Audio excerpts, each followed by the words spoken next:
Hello, friends. Whether you found your way here intentionally or on accident, if you're with others or if you're alone, whether you're bathing in the warmth of the light or you're just finding your way through the darkness, this is shelter.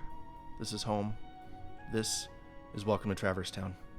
Thanks for dropping in. My name is BJ Bernsey. I'll be your host through this tranquil journey of discovery. So hold my hand as we dive into not only my own heart, but the hearts of so many incredible beings from across the worlds, each one the hero of their own journey.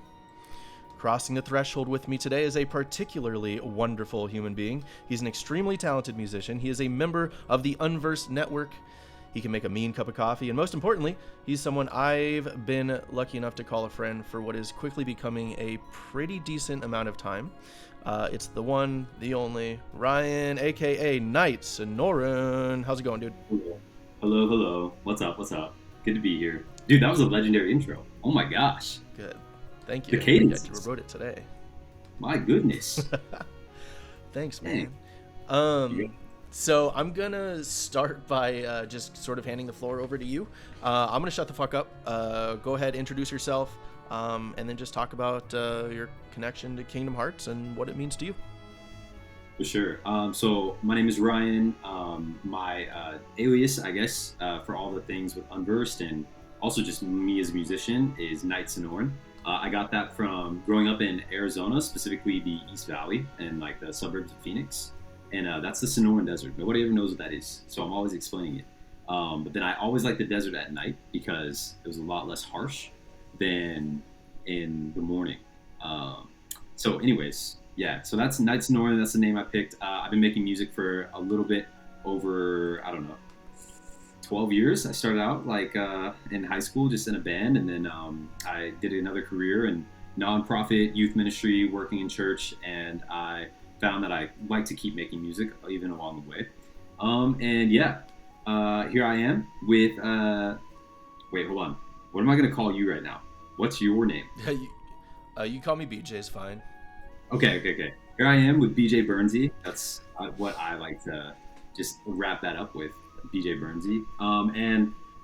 We both share a love for Kingdom Hearts. We started working together at a coffee shop, otherwise known as Starbucks, a couple years ago. Really bonded over our love of like Final Fantasy, Kingdom Hearts, fantasy games, Japanese coded things, Japanese stuff. And me and Brandon got to thinking, podcast would be a good idea.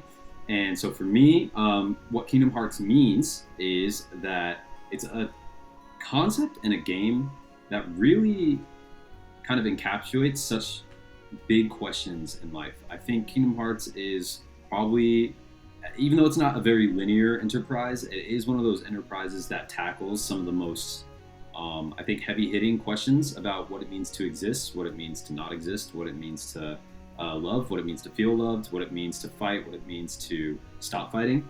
It's just like an incredible just universe of things happening in that game. And so to me, it really has given me a lot of sense of validation towards going on the journey of who am I, what am I doing, why am I here, what am I here for, who is with me, who's not with me, things like that. So Kingdom Hearts means a lot to me in the sense of identity formation and asking the big questions that life can throw at you and like facing those head on, not avoiding them. So yeah. Absolutely, hell yeah. And I always bring this up, but it's like this amazing dichotomy of like silly and at times like nonsensical and weird, just weirdness, and then also these, like you said, these big themes, and just all these things come together to create chaos, but it's beautiful. And it speaks to I think anyone. So really well said. I'm pumped. And like I kind of said earlier, and like Ryan mentioned, we go back a couple years. Worked at that Siren hellhole that is industrialized capitalistic coffee making. They paid for my schooling, so I'm not gonna trash them too much. So, okay, cool. Yeah. So before we get into the really fun stuff, this episode is brought to you by the Unverse Network. The Unverse Network is a hub of creators and fans of the Kingdom Hearts series, usually both. A shared love of these games is what brought us together, and we want to share that passion with you. Be it videos, podcasts, writing, art, or anything in between, the Unverse Network is excited to bring our brand of Kingdom Hearts content to you in fresh and unique ways. All right, so before we really get into the meat of the episode, I do have one more thing. I have a hypothetical that's going to give the good people at home some insights into your heart and mind. Mr. Knight Sonoran, here is the situation. You are being stranded on a deserted island. You are allowed to bring 3 things from the Kingdom Hearts universe. Interpret that however you wish. What 3 things are you bringing? All right, so first thing I'm bringing is the tent item. So I can restore all my focus, restore all my HP, restore all my MP, and restore the HP, MP, and focus of my party. Boom. So tent. All right. And the next thing I'm bringing is the, hold on. What do you got it? Hold on. Mega Ether. I always want to say Max Elixir, but that's Pokemon. Mega Ether. Mega Ether. I'm bringing a Mega Ether to restore my MP, so I can keep casting Curaga on myself in my party. And then the third thing that I'm going to be bringing is the Kingdom Key, but Mickey's version. So I guess if I can call, does it count? Can I summon my Keyblade, or does that count as an item? I don't know. Listen, I mean, I gave you, it's open range. That is a thing from Kingdom Hearts, so you can bring it. That is a thing. Okay, so then I'm bringing Mickey's Kingdom Key. I like Sora's Kingdom Key because it's iconic, but I think Mickey's Kingdom Key might be my favorite Keyblade in the series. I can't really defend that right now, but I just love the gold and white, or like white rose or whatever the finishes on his Keyblade. So I love it. So that's what I'm bringing. So we got tint, we got I gotta say it again, tint, Mega Ether, and Mickey's Keyblade. Mickey's Kingdom Key. Sick. Cool. Brilliant. It is not my role to pick apart your choices, so I will not. However, to increase engagement, people in the comments feel free to judge and say, what about this? You don't think about this in your picks. 100%. I didn't think about it. No, I think you're going to be absolutely valid. I think those are solid answers. I think they're very practical answers. Keeping yourself alive is probably helpful when you're stranded on a deserted island. Just saying. Cool. Just saying. Good answers. All right. So thanks for doing that. So the whole idea of this podcast is I ask guests to come on and talk to me about whatever they want, as long as it's Kingdom Hearts, obviously. So when Ryan reached out to me and told me what he wanted to talk about, I was very excited. This is something that is not a surface level. We're going deep today, gang. So get ready. This is going to be really fun. I'm really excited to talk about this. It is, and I'm going to phrase it the same way you did when you sent this message to me. So the episode title, Life Betwixt and Between, Transition, Change, and Nothing/Everything as a concept in Kingdom Hearts. Very, very fascinating. I'm super excited to talk about this. I made 0 plans for this discussion because it is just such a wildly interesting topic that could go 1,000 different ways. And honestly, I just want to see where we take it. So that being said, let's get into it. And I'm going to start with a very loaded question. And that is, why this? Why did you pick this topic? So I think my favorite verb, or adverb, I guess you could say, when it comes to Kingdom Hearts, or at least one of them, is this feeling of, maybe haunting isn't the best word, but I just feel haunted by a lot of the things that happen in Kingdom Hearts that tackle the questions of existence and tackle the questions of like what it means to embrace and almost fixate on change, whether that's the future, whether that's the past, whether that's you're stuck in darkness like a bunch of characters are, whether that's like Traverse Town and your world is gone. So now all of a sudden you're in this world that only shows up for you. Twilight Town, we talk more about this later, but like Roxas and like, I guess my summer vacation is over. I think that's such a loaded phrase because I remember playing Kingdom Hearts as like a seventh and eighth grader, Kingdom Hearts 2, and just feeling that like, dang, summer's about to end for me as well. Or I was starting my summer and playing the game. Then I'd replay the game at the end of the summer. And you have this like, I don't know, Twilight Town has this feeling of like the sun is going down and you can't stop it. And something is changing and I don't want to let this go, but it's got to. Even with like Hainer Pins, all that stuff. There's so much I could say, and I'm going to talk a lot more about how this relates to the worlds. And I've got a couple different like stages, primarily from Kingdom Hearts 2, that I really want to bring up and talk about later. But I know even more specifically for me, I am an African American, and I have grown up in a primarily non-African American spaces, and so the idea of becoming and unbecoming and feeling like I'm trying to learn somebody else's culture, but then also trying to maintain my own culture, all those kinds of things really speak to me in terms of like what the characters go through in Kingdom Hearts.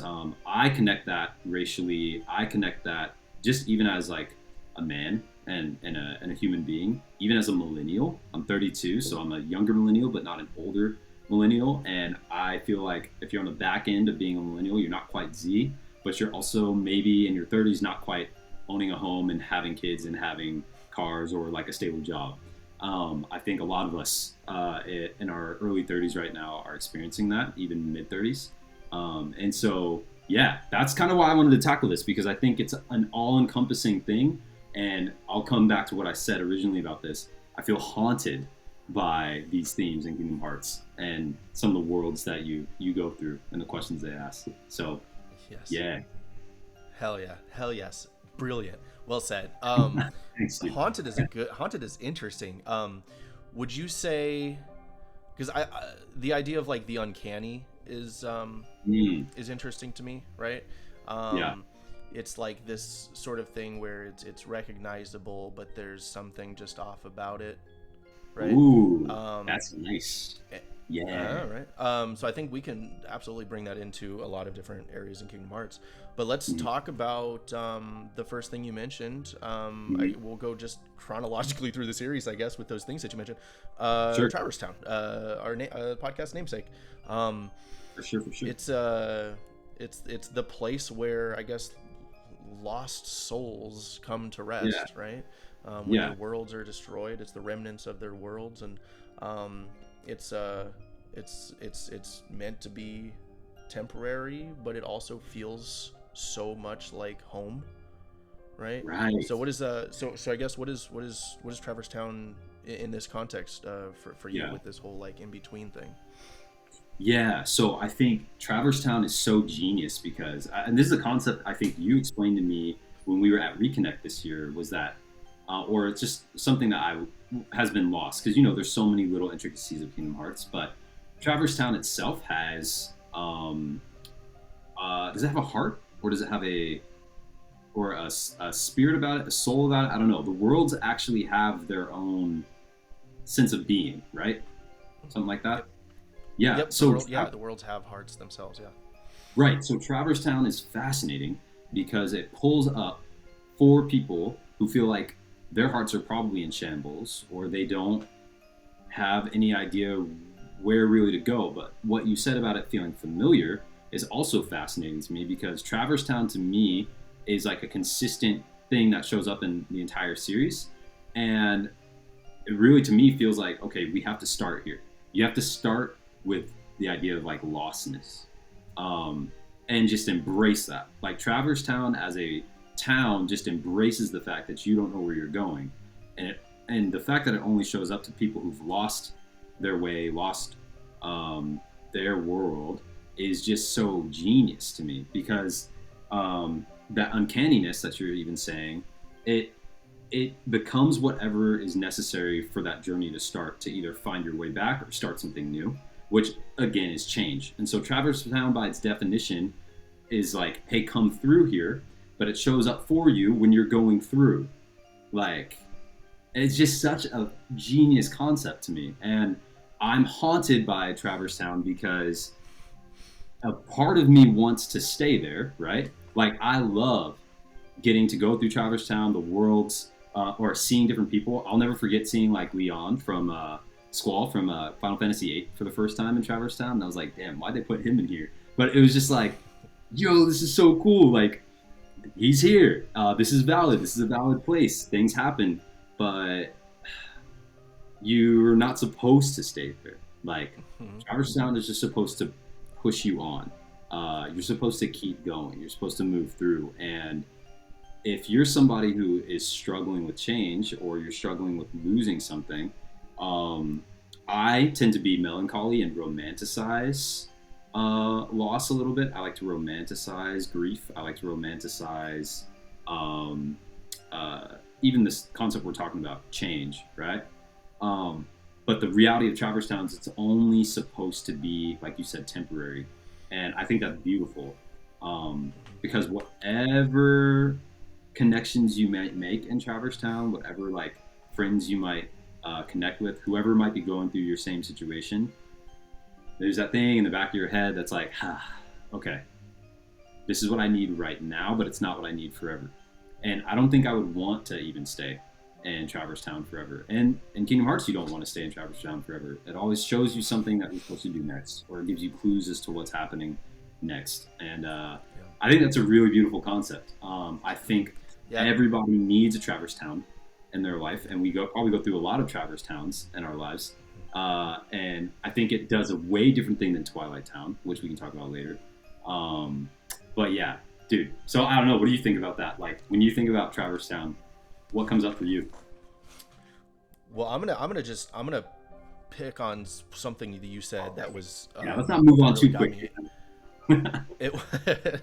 So it really is like there's this dark undertone of nostalgia when we talk about nostalgia. The first feeling is, oh yeah, the good old days, right?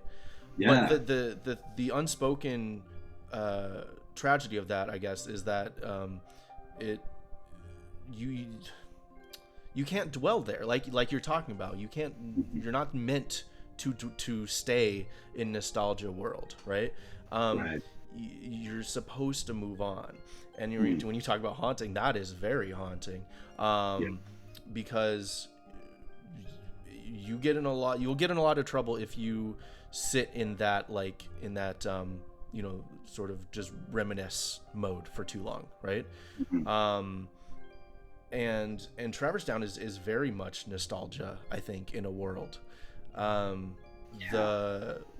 Town is that way too, but it's very much I mean, between the music, which we talked about with Mac in the last episode, the visuals, and it's funny you're talking about like you do get to a point where you don't want to be there anymore, and I'm thinking like, there's the second trip to Traverse Town when you're trying to find, I think, Leon or Squall in the cave, and you're running around town, and or even if you're the first time you're trying to find District 3, you don't find that one little crevice in District 2 that you're supposed to go down. So you get to a point, for sure, where you're like, I'm done with nostalgia. But yeah, I mean it's incredibly, it's hauntingly beautiful. It's beautifully haunting, and it really does speak to that, the fact that we need to move forward, however good the past was, whatever kind of friends, memories we made in life, we have to keep going. We can't go back. We have to keep going forward, as hard as that is to face. Straight up. So yeah, that's my thoughts on that. No, for real. And I think even as you like thinking about going back to Traverse Town, when you go there, you have all these different people coming from all these different worlds, and whatever crisis is going on from one world to another, somebody's going to bring some new information to the table. Because like in a lot of ways, it's like that old riff of talking to like the barkeep or the innkeeper and being like, hey, you got any information for me? And like tipping them off, and they're like, yeah, so I heard that this person was doing this thing, but don't tell anybody I told you. Like Traverse Town always pushes you. Once you get that information, you know you can't stay. Like once you understand what happened to a world, you know you can't stay. It's like it gives you just enough of a hint to go to your next thing. And I think a lot of times in our lives, when we end up in like a Traverse Town situation, that's gonna happen. Like that new job or that new relationship or that old relationship that needs to like be dug back up, or that old, I don't know, object that you forgot about in your life that meant a lot to you, or a new town that you moved to, like quite literally moving. Um, there's always hints of what that next decision is when you're in that in between space, like Traverse Town, and it's gonna come. Yep. You know, it's just going to. Right. I'm connecting something in my head that I'm going to throw at you that I just realized that will build on this idea of Traverse Town and its connection to what you're talking about with being temporary and everything I said about nostalgia. Dream drop distance.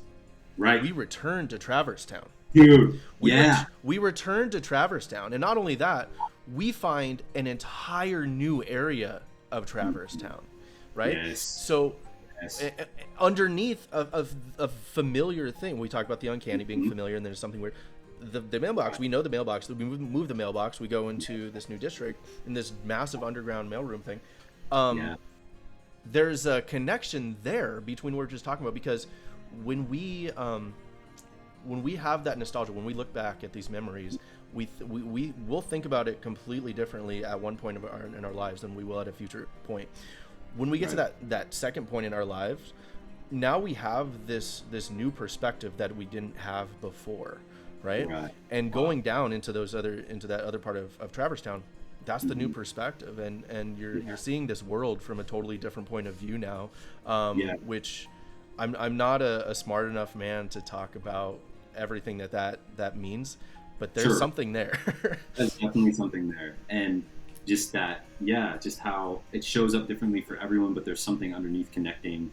That's just fascinating. Like, to me, I mean, we could go to universal consciousness, we could go to metaphysical things, we could talk about God and how, whether you want to go little g God, big G God, whatever that looks like for you, but like that's definitely there. And in Dream Drop Distance, I can't think of a better primary setting than Traverse Town, you know? So it totally, man, that's a good point you bring up, dude. Heck yeah. Thanks. Of course. So that's Traverse Town, and then you wanted to so I guess we're going Twilight now, right? Yeah. We can go the I don't think it's necessarily the opposite, but I do think Twilight Town does something different.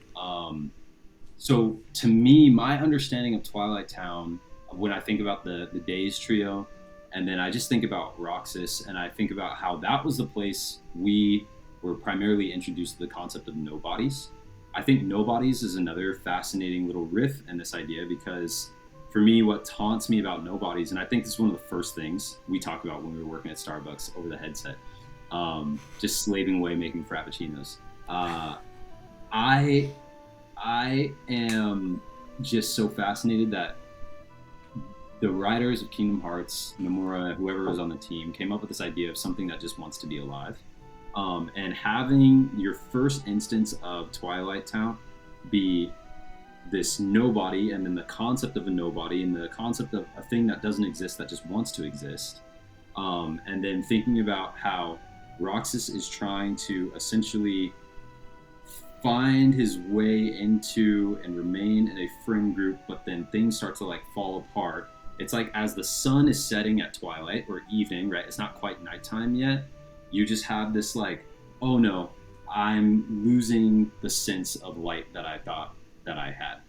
And then that iconic phrase of like, you're lucky, Sora, I guess my summer vacation is over, is kind of how Twilight Town to me feels. Is like, something is ending. Like, this is ending now. And you can't stop the sun from setting. And the idea that you have to confront that you might not exist the way you thought you did is very, very unsettling. And so me as a kid playing in Twilight Town, I always had this like sense of bummer. Like starting out Kingdom Hearts 2, you're just like, dude, this is just a bummer. You wish that Roxas didn't have to go through what he was going through. You wish that the Hater, Pence, and all that you see were actually valid, which Kingdom Hearts, I guess they are. There's a lot to say about that. But for that particular part of Roxas's story in that particular Twilight Town, that was a very haunting thing for me, because in my life, when I connect that to other seasons that I've been through, I worked for a church that I grew up in for a really long time. I worked for coffee shops that I really fell in love with for really long times. I have gotten to live in Japan and even be an English teacher for a few months overseas. And all of these places, I thought I had something much longer and deeper coming that was going to be much more consistent in my life. And I arranged plans for these things. For you guys that don't know, I study Japanese. I study it daily. I currently take classes with friends that are native speakers.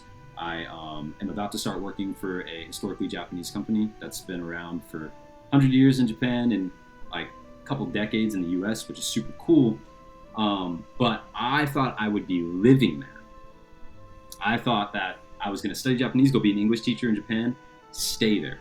I thought I was going to be a career barista who's going to learn roasting, maybe open up my own shop, maybe open up my own brand, stay there. I thought I was going to be a pastor forever in an evangelical church context. Stay there. None of those things happen. And when you feel it, kind of, it's the same feeling of Roxas going like, dang, this thing's going to be over, huh? There's this sense that the sun's going to set on this thing that I'm doing, isn't it? And I hate it. It's painful. So to me, where Traverse Town is maybe you're working through some of the pain, I think Twilight Town is like, I'm recognizing that I have this pain. And this painful thing is having to let this go, and it's ending. The sun is going to set on this thing. And Roxas didn't accept it right away. He fought. Absolutely not. He fought against it, right? Point.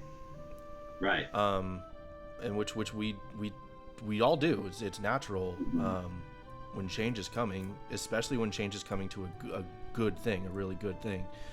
You don't want that change to come. Right. And regardless of what the future is going to bring, of how bright it will supposedly be, how much Nominate tells you, hey, you're going to be okay, and all this. Sure. We'll meet again one day. It doesn't matter. When you're in that moment, it is hard. It is hard to accept. And we fight like hell to preserve the current bliss, happiness, whatever it is, existence. And that setting sun metaphor is so deep. And again, I'll go back to music a lot, but the music is perfect for that feeling of acceptance and retrospection. And Twilight Town is my favorite world, hands down. I didn't know that. Nice. For that reason, because I'm a big I'm a big believer in we should all hold on to that like our inner child, I guess. We'll never let that go. And like we talked about with Traverse Town, like it is important, obviously, yes, like we need to move forward, but also don't completely forget about it. Like there's another end of that spectrum, another side of that story too, where you don't want to get rid of it completely. So that's sort of what Twilight Town is to me. Yeah, that's so fascinating, because I think for me, I romanticize grief, but I don't want to necessarily feel the grief. Like I love the concept of grief, of what it opens up. But I think that's why, as a kid, I always winced at restarting Kingdom Hearts 2. And why I even wince at having to play Days again is because to me, Twilight Town is just grief, man. It's just grief. And that little blip in the digital town, once you see the blip, you can't unsee it. It's like, shit, Right. here it comes. That thing I've been avoiding, that Right. fake. Yeah, go ahead. I was just gonna say, and it's also like this blip that you talked about. It's Mhm. ultimately it's just data, which Yeah, is, I right. mean, Just we data. go through we go through these hardships in our own lives, and Yeah. for the outside perspective, Mhm. like they don't know what we're going through. You don't never know what someone else is going through, and for Yeah. you it is so immensely important, and it's everything. Right. But to someone else it's just data, Yeah. and Yeah. keeping that perspective is very important. Not to preach too much, but like we should absolutely remember that like everyone is going through shit. Everyone's going through their own end of summer vacation at some point in their lives, so like, Yeah. I don't know, we should think about that. Dude, I not to cross fandoms too hard, but as you guys can see in my backdrop, I have Tengen Uzui. I have a little poster of Zenitsu from Demon Slayer, so two Demon Slayers, some Pokemon that's hidden, and some swords back there. There's some more Demon Slayer swords and then Tengen swords. Um, I have a couple different things in here, but got my boy Totoro.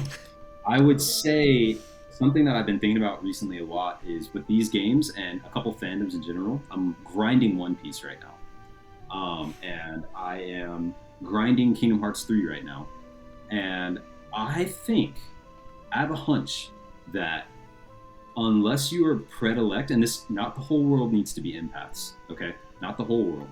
It's actually good that the whole world is not empaths because some things just have to have a hard choice about them. But I have this theory that if you have not learned or are not empathetic or are not learning empathy, then Kingdom Hearts as a concept is going to just be hard for you. I think I met so many empathetic people at Reconnect. And then even Sora fighting so hard to get Roxas, who shouldn't exist, and to validate those memories, especially in Kingdom Hearts 3, where you see Hater, Prince, and Olette, and they're like, we don't know who Roxas is, but you know what? Damn it, you care about him. We got to get him. Like, we got to do this. Even they're able to empathize with what doesn't exist. And I'm crying in Kingdom Hearts 2 all the time out over things dying that didn't exist. And so you have to learn, like you said, we should care about those blips because it's not just data. I think if you're not learning empathy, or if you haven't grown in empathy, or if you haven't been presented with becoming empathetic for someone or something, it's going to be very hard to understand these things. And I think probably I was a very empathetic 13 and 14-year-old, so I hated that grief. So yeah. Anyways, Yep, yep. But like you and said, One we need. I Piece. mean, You're not gonna love One Piece if you're not an empath. I'm oh, in One Piece. right on that. Yeah. I'm gonna. I'm sitting out on One Piece. It's so long, man. Don't you worry. That's what I Is that understand. okay? Can I Yeah, be yeah. empathetic and I not hit watch One Piece because it's so 750. long?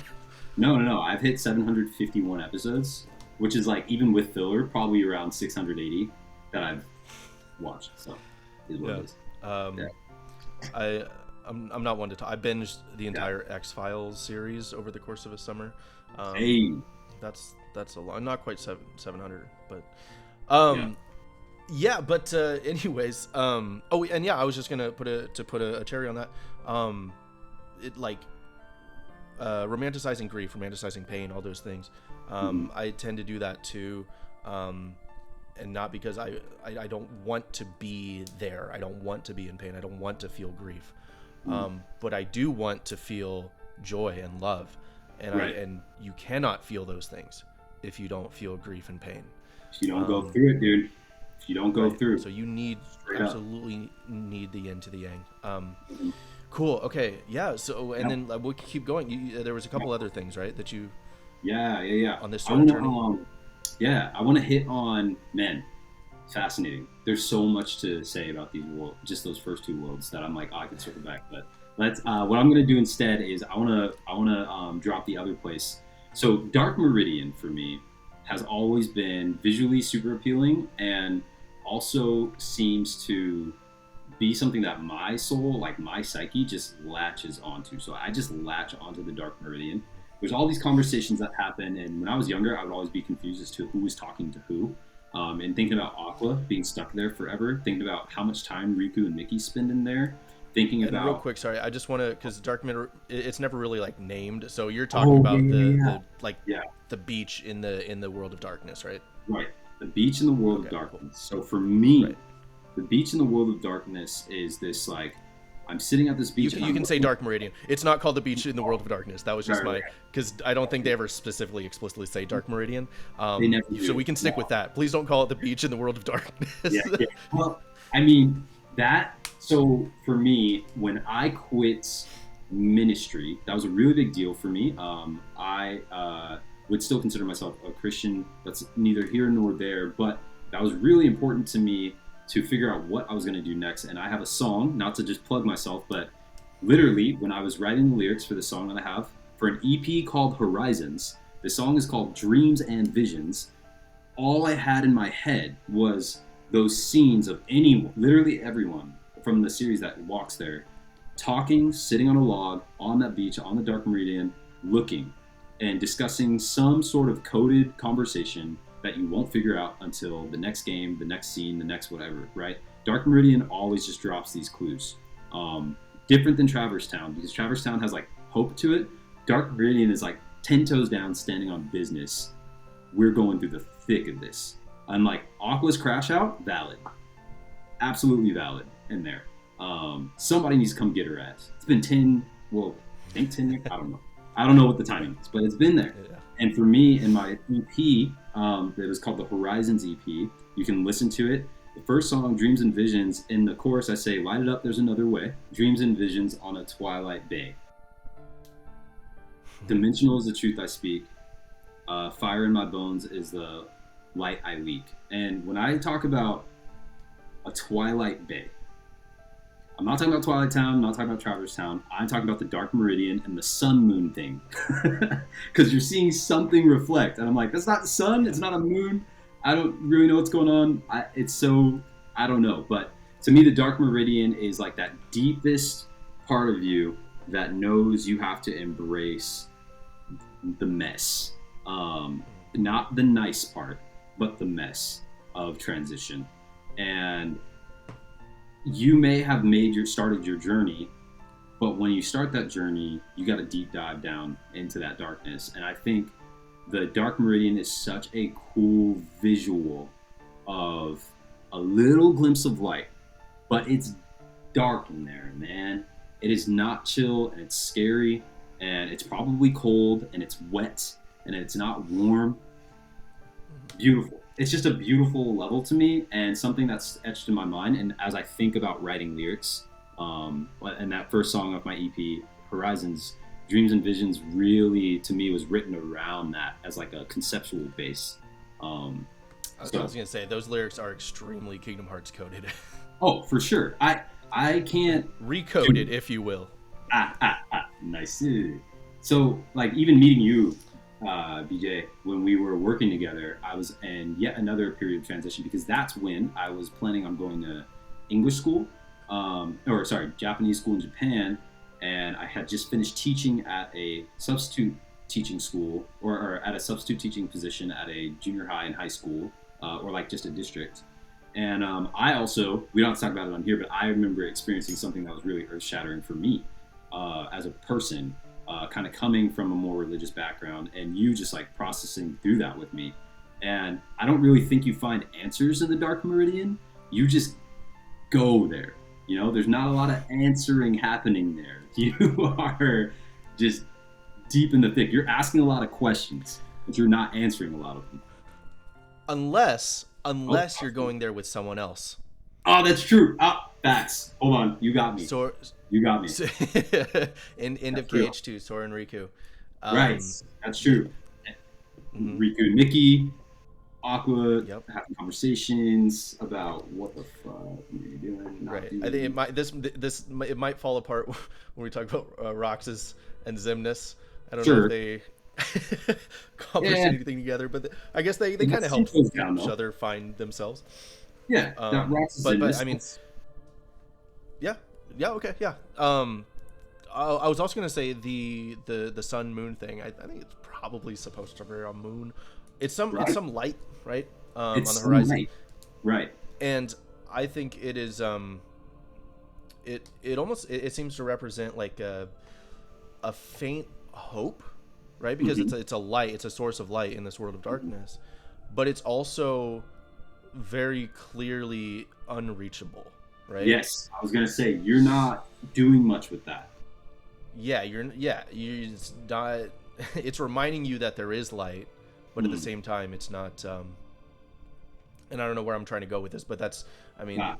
there's something to that too. No, that's what I'm saying. I feel like for me, the Dark Meridian is not as explainable, with verbiage and words. Like I really do think it's going there and sitting in it, whatever that is, or handling some sort of business that you got to confront. To me, it's that real like becoming who you are and that journey of becoming who you are, or like removing things that were not you, or like nobody's wanting to become, or even like if you lose your heart, become a heartless, and then you get your heart back. There's you got to go through dark, Yeah. and I think the religious overtones of that don't really necessarily apply because I don't think the dark meridian isn't or if people are adding religious overtones, even listening to me speak because I come from that, I don't think they really apply because it's not really a morality reality of the Dark Meridian. Like it's not like evil to me in the Dark Meridian. It's more just like, hey, that's the negative that you got to do. But that's getting a little out of my Yeah. yeah. No, for sure, for sure. I will say it's almost like tangential. It's not the opposite of. So we talk about Twilight Town Mm, and it being such a metaphor for acceptance, and Roxas accepting is mm, the end of my summer vacation. It with that it's like it's an acceptance with sort of that hope, that optimism that yeah, yet like things are ending, but things will be better it'll be probably, better. right? Dark Yeah, Meridian is very much not that. Dark Meridian is acceptance and like you said, it's just sitting in it. mm, It's dark. It's it's dark. yeah, it's acceptance with fear or Yeah, unease or yeah, anxiety or just not knowing what's coming at all.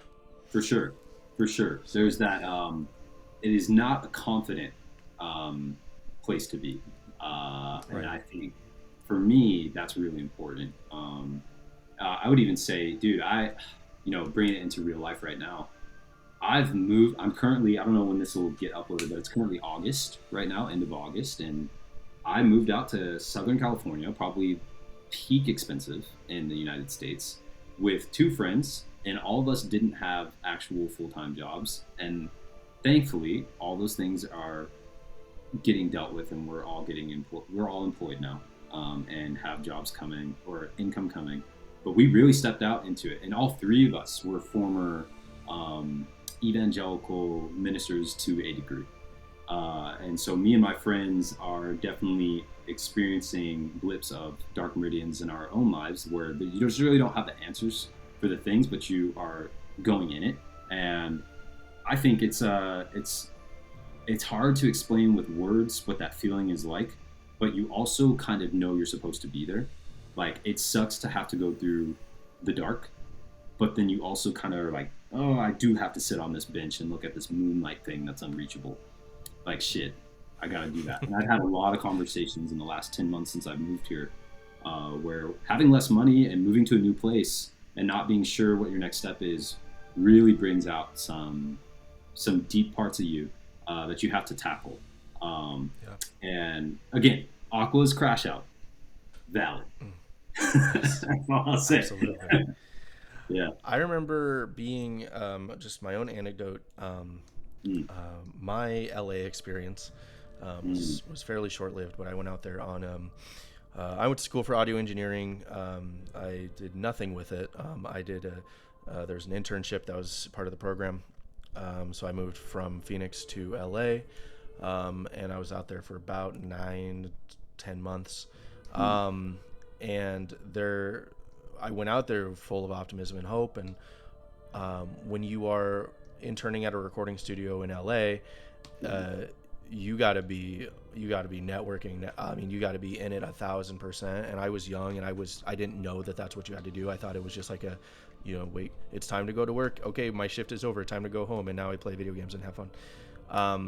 It's not that. And so I was not cut out for that at that time in my life. And it got to that point. It was 8 months in. Eventually, I was like, oh, I can't do this. And all that optimism, all that hope had gone.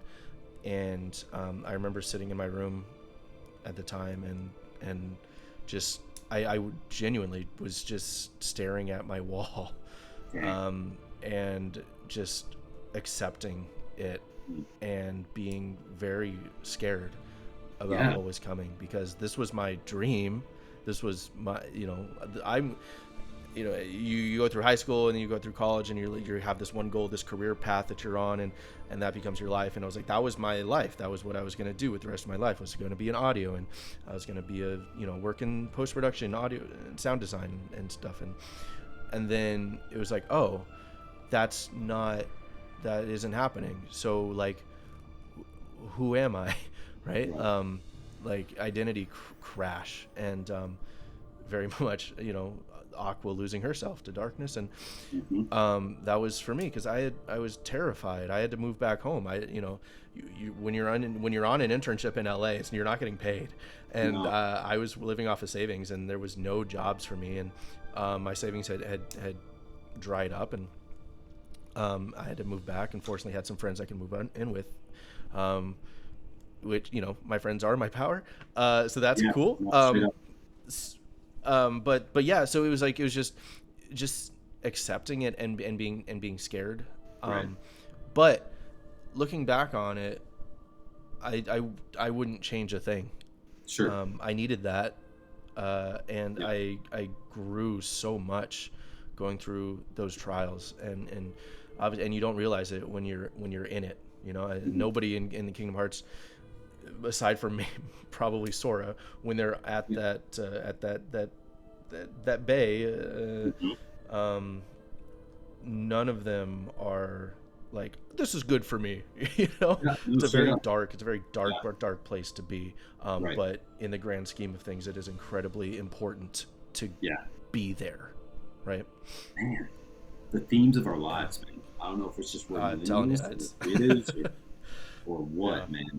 But yeah, amen to everything you're saying. The California dark is it's real. A whole nother episode for another time. California Dark, great album name. Oh, California Dark. California Dark. It's a pretty solid name for an album. So, yeah.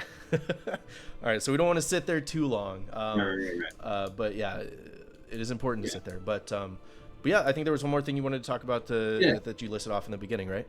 Yeah, I just got one more thing, and I don't really think I have much of a deep connection, but I just want to just like hype on it for a little bit. I think a lot of what I really tend to enjoy a lot in my life is the idea of I don't know if it's because of Sonic.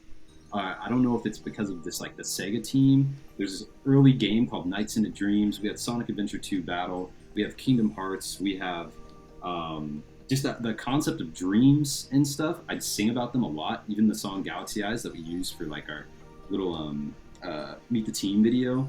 I love looking up stars, sky, things, and I like city lights, dark contrast against light. The World That Never Was is one of the coolest concepts of the stage design in my ever. Like, I loved fighting the nothing powered nobodies from Xemnas, right? Am I forgetting? Yep. Yeah, okay. The sorcerer nobodies that use nothing as their power, right? And then you have this idea that the world that never was, Castle Oblivion that shouldn't have existed, with this whole cityscape that shouldn't exist, where you have nobodies and you have Heartless. You have all these sick ass names. Like, I've never even heard of Betwixt. Like, who says Betwixt? Leave it to Kingdom Hearts 2 especially, right? So we have Contorted City. I'm reading off a list right now.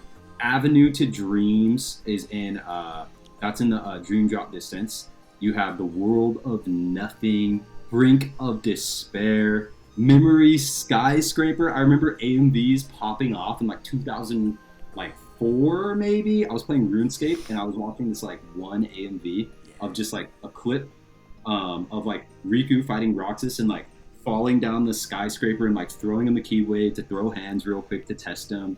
All this shit, dude. And in Japanese, what do we got? Kyoku no Montendo. Like, God, so sick. Memory Skyscraper, Fragment Crossing, Alley to Between.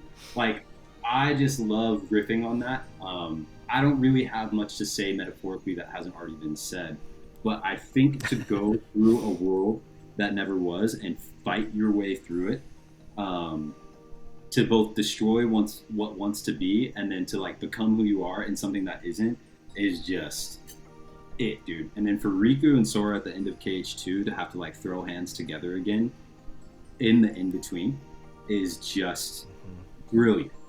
Just absolutely brilliant. And I do think that's how a lot of times with life, if you are not going to become nihilistic and if you do believe that there is meaning to our existences, I do think that combination of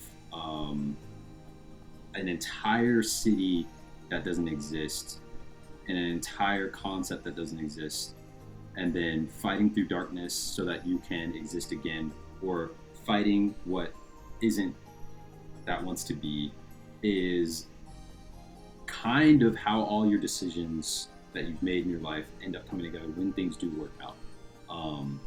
Like when things do come to a point to where you've accepted and it has been good for you and you are actually embracing whatever that journey that you've been on through the Dark Meridian, through Traverse Town, through Twilight Town. I do think the world that never was is a great encapsulator of a mix of the good and the bad and everything that you've kind of come through. And I just, again, aesthetically, brilliant right. concept. So yeah. I mean, you summed it up. I have nothing to add. That's, at least in terms of symbolism or metaphors, I think you nailed it. I don't know what the metaphor is of having buildings thrown at me. I'm sure there's something about there. That, and I couldn't. I was like, I don't know what to say about that, dude. And then slicing through those buildings. I'm sure there's something cool there. Numera's cooking, I'm sure. Yeah, and who's living that, dude? But yeah, the music too. Come back to the music again. It's incredible in that world. Golly, it's such a cool world. And yes, like I am all about like the black and white aesthetic. Xemnas's zebra suit was incredible. The zebra orc hoodie is just, that's peak design to me, dude. Oh, it's great. Oh, so good. So good. Right. But yeah, well said. That I think might wrap up. Unless there's anything, do we not cover anything else? Yeah, I want to say one more thing to any let's go ahead and say any Black Kingdom Hearts enjoyers, or even I would say anybody that doesn't maybe fit into a binary, and then even people in this space that are feeling like a minority in whatever sort of situation that they might even be in.